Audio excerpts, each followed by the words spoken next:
শাওয়ালের রোজা কেন্দ্রিক খুব কমন বড় কোনো ভুল নাই, তবে ভুল ধারণা আছে কিছু। যেমন অনেকে মনে করেন শাওয়ালের 6 রোজা লাগাতার রাখতে হয়, ধারাবাহিক রাখতে হয়।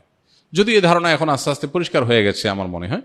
শাওয়ালের 6টা রোজার ফজিলতটা আমরা জানি। নবী সাল্লাল্লাহু আলাইহি ওয়াসাল্লাম বলেছেন, মান সামা রমাদান সুম্মা আতবাহু সিত্তাম মিন শাওয়াল কানা কাসিয়ামিদ দাহর। যে ব্যক্তি রমজান রোজা রাখার পরে শাওয়ালের 6টা রোজা রাখবে, সে ব্যক্তি সারা বছর রোজা রাখার সওয়াব পাবে। এক হাদিসে নবী আলাইহিস সালাম এটার ব্যাখ্যাও করে দিয়েছেন।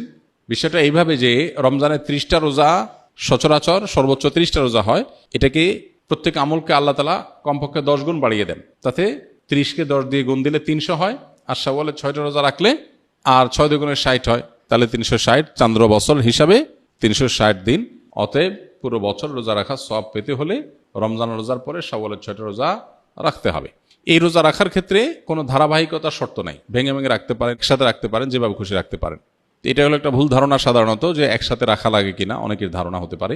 এর বাইরে আর তেমন কোনো মেজর ভুল দেখি না। রমজান রোজা যেভাবে রাখেন সেটাও একইভাবে আপনি রাখবেন, শাওয়াল মাসের মধ্যেই রেখে দিবেন।